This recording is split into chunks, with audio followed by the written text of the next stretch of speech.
ये कहानी रोहन की है। वो बहुत अमीर था। उसके पापा एक बिजनेसमैन थे।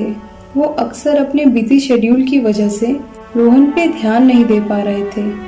रोहन की माँ बचपन में ही चल बसी थी, इसलिए घर पे रोहन और कुछ नौकर ही रहते थे। रोहन पढ़ने में ठीक था, लेकिन वो ज्यादातर वक्त गेम खेलकर बिताता था। एक दिन की बात है, रोहन के घर उसका एक दोस्त आता है। और बता कैसा है सुनील। मैं ठीक हूँ भाई, तू सुना। मैं भी ठीक हूँ। अच्छा तू टिकटॉक के बारे में सुना? बहुत मस्त ऐप है भाई। मैं तो अपना अकाउंट भी बना लिया हूँ। हाँ सुना हूँ। मुझे कुछ खास अच्छा नहीं लगा। मैं तो ज्यादातर पबजी ही खेलता हूँ। भाई पबजी वबजी छोड़, टिकटॉक यूज कर, बहुत मजा आएगा। और तुझे पता है कॉलेज की ज्यादातर लड़कियां यूज कर रही है टिकटॉक। ये देख सोनाली ने नया वीडियो डाला है, कितनी हॉट लग रही है ना। अरे वाह क्या हॉट लग रही है। और दिखा इसके कुछ वीडियोस। हाँ ये देख, इसलिए बोल रहा हूँ भाई तू भी इंस्टॉल कर ले, बहुत मस्त ऐप है। ठीक कह रहा है, आज ही इंस्टॉल करूंगा। अच्छा ये देख तेरी वाली भी टिकटॉक यूज करती है। अरे वाह मुझे तो पता ही नहीं था। चल छोड़, जब टिकटॉक इंस्टॉल कर लेगा तभी देख लेना। हाँ ठीक है, चल मैं निकलता हूँ। आज थोड़ा फ्री था तो सोचा 2-3 टिकटॉक वीडियोस ही बना लूँ। हाँ क्यों नहीं, मेरे टिकटॉक स्टार। खाना खा के रोहन अपने रूम में जाता है और टिकटॉक इंस्टॉल कर लेता है। उस पे लोगों के वीडियोस देखने लगता है। धीरे धीरे रात हो जाती है, पर रोहन अभी भी वीडियोस ही देख रहा होता है। काफी देर टिकटॉक चलाने के बाद रोहन सो जाता है। सुबह रोहन उठता है और फिर से मोबाइल में लग जाता है। धीरे धीरे रोहन सिर्फ टिकटॉक ही चलाने लगता है, हर वक्त टिकटॉक। हाँ भाई सुनील कैसा है, और कैसा है तेरा टिकटॉक? मस्त, टिकटॉक और मैं दोनों। तू कैसा है? अच्छा सुन, मैं बोल रहा था कि तू भी वीडियोस डालना चालू कर, मजा आएगा। हाँ यार सोच तो रहा हूँ, चल फिर देखता हूँ। चल ठीक है भाई, बाय। अगले दिन से रोहन भी टिकटॉक वीडियोस बनाने लगता है। फिर धीरे धीरे रोहन पढ़ाई में कम, टिकटॉक पे ज्यादा ध्यान देने लगता है। कुछ दिनों के बाद रोहन के पापा घर आते हैं। घर के नौकर उनसे कहते हैं, साहब मैं आपसे एक बात कहना चाहता हूँ। हाँ दयाल बोलो, क्या बात है? साहब करीब 1 महीने से मैं देख रहा हूँ रोहन बाबू को, पढ़ाई बिल्कुल नहीं कर रहे हैं। वो सिर्फ मोबाइल चलाते रहते हैं। अच्छा चलो मैं देखता हूँ, तुम जाओ। ठीक है साहब। रोहन के पापा रोहन के पास जाते हैं। रोहन, मैं ये क्या सुन रहा हूँ तुम्हारे बारे में? क्या हुआ पापा? मुझे नहीं मालूम। किसने कहा आपको? किसी ने कुछ नहीं कहा, बस ऐसे ही। बेटा अभी पढ़ाई का टाइम है, तो मोबाइल कम, पढ़ाई ज्यादा। ठीक है? ठीक है पापा। चलो मैं निकलता हूँ बेटा, मीटिंग के लिए जाना है, शाम में मिलता हूँ। फिर रोहन के पापा वहाँ से चले जाते हैं और इधर रोहन फिर से मोबाइल में लग जाता है। क्या यार, लाइक्स भी नहीं आ रहे हैं, फॉलोअर्स भी नहीं आ रहे हैं, क्या करूँ कुछ समझ में नहीं आ रहा है। रात हुई, रोहन मोबाइल में ही लगा था, तभी सुनील का कॉल आता है। और सुनील कैसा है? मैं ठीक हूँ, अपना सुना? आजकल बहुत सारे वीडियोस अपलोड कर रहा है टिकटॉक पे। कर तो रहा हूँ यार, लेकिन ना लाइक्स आ रहे हैं और ना ही फॉलोअर्स। हाँ आ जाएगा धीरे धीरे। अच्छा जी, मेरे धीरे धीरे आएंगे, और तेरे? अरे भाई होते हैं कुछ वीडियोस जो जल्दी वायरल हो जाते हैं। मेरा भूत वाला प्रैंक किया हुआ वीडियो वायरल हो गया था। कोई नहीं, हो जाएगा भाई, टेंशन मत ले। हो तो जाएगा भाई, लेकिन कब तक? अच्छा सुन, आजकल हॉरर लोकेशन का वीडियो बहुत वायरल हो रहे हैं, तू भी देख एक बार ऐसी वीडियोस अपलोड करके। हॉरर लोकेशन कहाँ मिलेगा भाई अपने एरिया में? अरे ब्रो, तेरे घर के पीछे जो जंगल है उसी का वीडियोस बना ले रात में। नहीं यार ऐसे मजा नहीं आएगा। चल ठीक है मैं देखता हूँ। ओके चल bye, good night. Good night. फिर रोहन सोचने लगता है कि हॉरर लोकेशन कहाँ अच्छा मिलेगा। फिर वो अपने कंप्यूटर पे चेक करता है तो उसे एक हॉरर जगह का पता चलता है। अरे वाह, ये लोकेशन अच्छा रहेगा वीडियो के लिए। आज पापा भी नहीं है, शायद कल आ जाए। चलो अभी निकलता हूँ। फिर रोहन कार से चल देता है। कुछ देर चलने के बाद वो लोकेशन पे पहुंच जाता है और देखता है कि ये खंडर बहुत ही डरावना है। ओहो, बहुत ही डरावना है ये तो। चलो वीडियो शूट कर लेता हूँ। फिर रोहन सेल्फी वीडियो बनाता है। Hey friends, I am Rohan. आज मैं आपको एक बहुत ही डराने वाला वीडियो दिखाने वाला हूँ। अगर आपको वीडियो पसंद आया तो प्लीज लाइक और फॉलो जरूर करिए।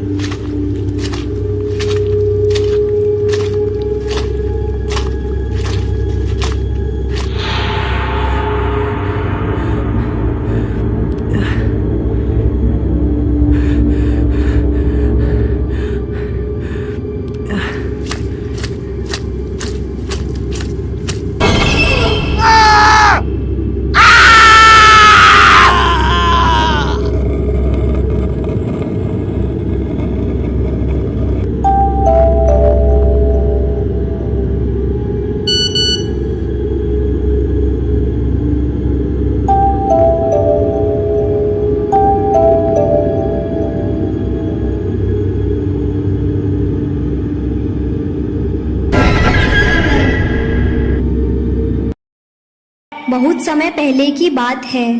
एक गांव में एक भूतिया तालाब था। वो तालाब एक लालची साहूकार का था। वो अच्छे खासे पैसे देकर मछुआरों को मछली पकड़ने के लिए भेजता था। एक दिन अचानक से एक मछुआरा मछली पकड़ते हुए पानी में डूबने लगा। वहीं पास से एक गांव वाला गुजर रहा था। बचाओ, कोई मुझे बचाओ, मुझे कोई पानी के अंदर खींच रहा है। नहीं भाई, मैं तुम्हें नहीं बचा सकता। अगर मैं तुम्हें बचाने के लिए इस तालाब में आया तो मैं भी डूब जाऊंगा। बचाओ बचाओ, कोई तो मुझे बचाओ। आदमी खड़ा मछुआरे को डूबता हुआ देखता रहा और देखते ही देखते भूतिया तालाब ने मछुआरे को पानी में अंदर खींच लिया। फिर वो गांव वाला भागता हुआ साहूकार के पास आया और जोर जोर से दरवाजा पीटने लगा। कौन है? मैं शंकर हूँ सेठ जी, जल्दी से बाहर आइए। क्या बात है शंकर? आपके तालाब में जो मछुआरा मछली पकड़ रहा था वो पानी में डूब गया। ये तो बहुत बुरा हुआ शंकर, तुम अंदर आओ, बैठ के बात करते हैं। शंकर देखो, जो हुआ अच्छा नहीं हुआ। ये तुम पैसा रख लो और इस बात को भूल जाओ और गांव में और किसी से कुछ नहीं कहना। क्योंकि शंकर बहुत ही लालची था, वो साहूकार के पैसे लेकर किसी को बिना कुछ बताए चुपचाप अपने घर आ गया। उधर मछुआरे के घर में उसकी पत्नी बहुत ही चिंतित थी। उसका पति अभी तक घर नहीं आया था। बहुत देर तक इंतजार करने के बाद उसकी पत्नी साहूकार के घर जाती है। कौन हो तुम? मैं जितेश मछुआरे की पत्नी हूँ। आज बहुत देर हो गई, अभी तक वो घर नहीं आए। मुझे भी नहीं पता, शायद किसी काम से कहीं और चला गया होगा।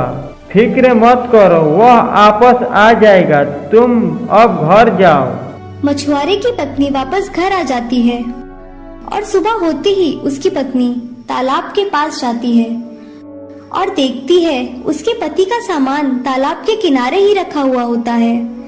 वो अपने पति का सामान वहाँ देखकर सोच में पड़ जाती है कि उसका पति इस तरह कहाँ गायब हो गया। उसे कुछ समझ में नहीं आता है। तभी उसकी नजर वहाँ काम कर रहे दूसरे मछुआरे पर पड़ती है और ये क्या, अचानक से वो मछुआरा पानी में डूबने लगता है और बचाओ बचाओ चिल्लाता है। वहाँ से शंकर गुजर ही रहा होता है। बचाओ बचाओ, मुझे इस तालाब से बाहर निकालो। नहीं भाई, मैं तुम्हें नहीं बचा सकता हूँ। ये भूतिया तालाब है, अगर मैं तुम्हें बचाने आऊँगा तो मैं भी डूब के मर जाऊंगा। और देखते ही देखते वो मछुआरा भी पानी में डूब जाता है। जितेश की पत्नी ये सब देखकर बहुत ही डर गई और सोचने लगी कि कहीं उसका पति भी तो इस भूतिया तालाब में डूब के नहीं मर गया। फिर वो साहूकार के घर की ओर चल देती है। जैसे ही वो दरवाजे पे पहुंचती है, अंदर से शंकर की आवाज आ रही होती है। ठीक है सेठ जी, आप बस मुझे पैसे दे दीजिए, मैं किसी को नहीं बताऊंगा कि वो दोनों मछुआरे उस भूतिया तालाब में डूब के मर गए। ये सब सुनकर जितेश की पत्नी चौंक जाती है और फौरन ही वो ये सब बातें गांव के लोगों को जाकर बता देती है। फिर सब गांव वाले इकट्ठे होकर साहूकार के पास आते हैं और उससे पूछते हैं, क्यों सेठ जी, जब आपको उस भूतिया तालाब के बारे में मालूम था तो आप क्यों उस भूतिया तालाब में मछुआरों से काम करवाते हो? ये सब तुम क्या कह रहे हो? ये सब झूठ है, मैं कुछ नहीं जानता, ऐसा कुछ नहीं है। आप भोले मत बनिए सेठ जी, हमें आपकी सब बात पता चल चुकी है। फिर गांव वाले साहूकार और शंकर को बांधकर उस तालाब के पास ले जाते हैं और उन्हें डूबने के लिए तालाब में डाल देते हैं। देखते ही देखते वो दोनों तालाब में डूब जाते हैं। फिर उस तालाब में से अचानक आवाज आने लगती है, आज मैं बहुत खुश हूँ। मैं कई सालों से इस दिन का ही इंतजार कर रही थी। डरो मत, मैं किसी को चोट नहीं पहुँचाऊंगी और अब से इस तालाब में कोई डूबेगा भी नहीं। मैं साहूकार की मरी हुई पत्नी हूँ। बहुत सालों पहले मेरा पति इस तालाब में मुझे डूबता हुआ छोड़कर चला गया था। मैं चीखी चिल्लाई, लेकिन इस क्रूर साहूकार ने मेरी जान नहीं बचाई। तभी से मैं इसी तालाब में रहती हूँ और इसी दिन का इंतजार कर रही थी। आपके साथ बहुत बुरा हुआ, लेकिन मेरे पति तो निर्दोष है ना। उन्होंने आपका क्या बिगाड़ा है? कृपा करके मेरे पति को मुझे वापस लौटा दीजिए। तुम परेशान मत हो। इस तालाब में आज तक जो भी डूबा है वो सब अपने घरों में आराम से सो रहे होंगे। तुम अपने घर जाओ, तुम्हारा पति तुम्हें वहीं मिल जाएगा। और इतना कहकर चुड़ैल वापस तालाब में चली जाती है। सब गांव वाले अपने घर की ओर लौट जाते हैं। जब जितेश की पत्नी घर आकर देखती है तो जितेश को सोया हुआ पाती है। अपने पति को देखकर वो बहुत ही खुश हो जाती है। एक गांव में एक रूपा नाम की औरत रहती थी। उसके सर पे बहुत ही कम बाल थे। इसकी वजह से वो बहुत कम ही घर से बाहर निकला करती थी। उसके गांव में हर कोई उसके छोटे बालों की वजह से हमेशा ही ताने दिया करते थे। एक शाम उसने अपने सास ससुर को बात करते सुना। भोला की माँ क्या कहती हो, रूपा को उसके मायके भेज दें क्या? मैं भी यही सोच रही थी। इसकी वजह से हमें रोज रोज गांव वालों के ताने सुनने पड़ते हैं। मुझे तो घर से बाहर निकलने में भी डर लगता है कि कहीं कोई फिर से ताने ना मारने लगे। रूपा के लिए ये सब आम बात हो गई थी और वो इस सब के बारे में ज्यादा नहीं सोचती थी और वह वापस अपने काम में लग जाती है। ऐसे ही दिन बीतते गए।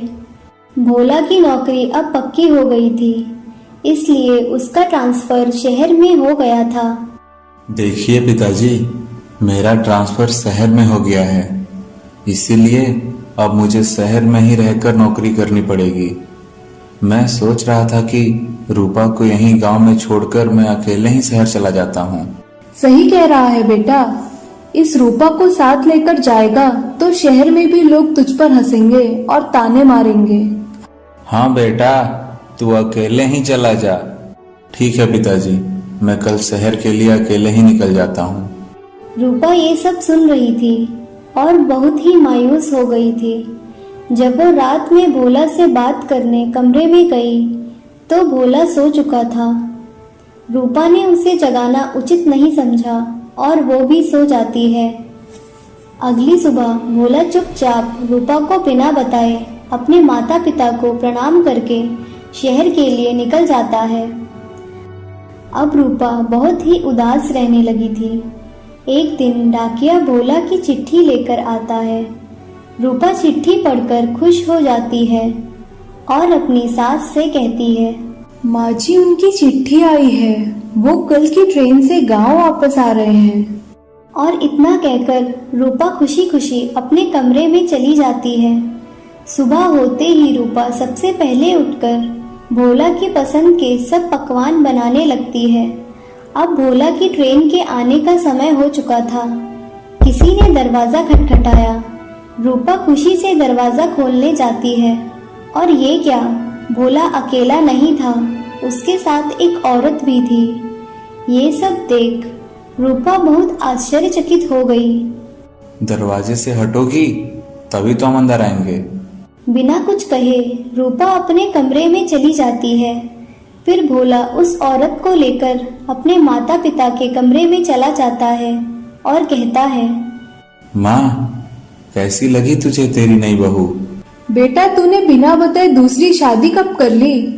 ये छोड़ो ना माँ, आप ये बताओ आपको आपकी नई बहू कैसी लगी? ये तो बहुत सुंदर है बेटा। तुम दोनों की जोड़ी बहुत ही अच्छी लग रही है। भोला, तू दूसरी बहू तो ले आया है, लेकिन अब रूपा का क्या करेगा? करना क्या है? घर में काम करने वाला भी तो कोई होना चाहिए ना। हाँ, ठीक ही तो कह रहा है भोला। काम करने वाला भी तो कोई होना चाहिए ना। दहेज में तो वो कुछ लेकर आई नहीं थी, तो अब इस घर में रहेगी तो काम तो करेगी ही। ठीक है माँ, हम सफर में बहुत थक गए हैं, हम थोड़ा आराम कर लेते हैं। इतना कहकर भोला और उसकी नई पत्नी अपने कमरे में चले जाते हैं। रूपा वहीं पलंग पर बैठी होती है। तुम यहाँ क्या कर रही हो? अब से मैं और मेरी नई पत्नी ही इस कमरे में रहेंगे। तुम रसोई घर में चली जाओ। रूपा बिना कुछ कहे रसोई घर में चली जाती है। इसी तरह कुछ दिन बीते। फिर एक दिन अचानक गांव से एक आदमी गायब हो जाता है। सभी गांव वालों ने उस आदमी को ढूंढा, लेकिन वो कहीं नहीं मिला। अगले दिन फिर एक गांव वाला गायब हो जाता है। उसका भी कहीं कोई अता पता नहीं चलता है। लोगों के गायब होने की बातें हवा की तरह आसपास के गांव में भी फैल गई। तभी से शाम होने के बाद कोई अपने घर से बाहर नहीं निकलता था। रूपा को भी लोगों के गायब होने की बात पता चल गई थी। एक रात रूपा पानी पीने के लिए उठी। भोला के कमरे से कुछ अजीब सी आवाजें आ रही थी। रूपा ने धीरे से भोला के कमरे का दरवाजा खोला और अंदर झांका। ये क्या, एक चुड़ैल ने भोला को पकड़ा हुआ था और वो उसे खाने ही वाली थी। रूपा ये सब देखकर दंग रह गई और फिर रूपा तुरंत मंदिर में गई और हनुमान जी की मूर्ति लेकर सीधा उस चुड़ैल के सामने आ गई। भगवान की मूर्ति देखकर चुड़ैल बहुत ही डर जाती है और भस्म हो जाती है। फिर भोला रूपा से क्षमा मांगता है। मैंने तुम्हारे साथ बहुत ही अन्याय किया है रूपा, मुझे माफ कर दो। मैं तुमसे नाराज नहीं हूँ। मुझे एक बात बताओ, तुम्हारी नई पत्नी कहाँ है? ये चुड़ैल ही मेरी नई पत्नी थी। जिस दिन से ये गांव में आई थी, उसी दिन से गांव के लोग गायब हो रहे थे और एक दो बार मैं जब भी पानी पीने के लिए उठा, इसको मैंने बिस्तर पे नहीं देखा। आज मैं जग के इसको देखना चाहता था कि ये रात में जाती कहाँ है। जैसे ही ये उठी, इसने मुझे जगा हुआ देखकर पकड़ लिया और खाने ही वाली थी कि तब तक तुम आ गई और मेरी जान बचा ली। मैं अपने किए पे बहुत ही शर्मिंदा हूँ रूपा। कोई बात नहीं जी, मैं आपसे नाराज नहीं हूँ। और फिर भोला रूपा को लेकर अपने माता पिता के पास जाता है और उन्हें सब बात बताता है। अगली सुबह भोला रूपा को लेकर शहर चला जाता है।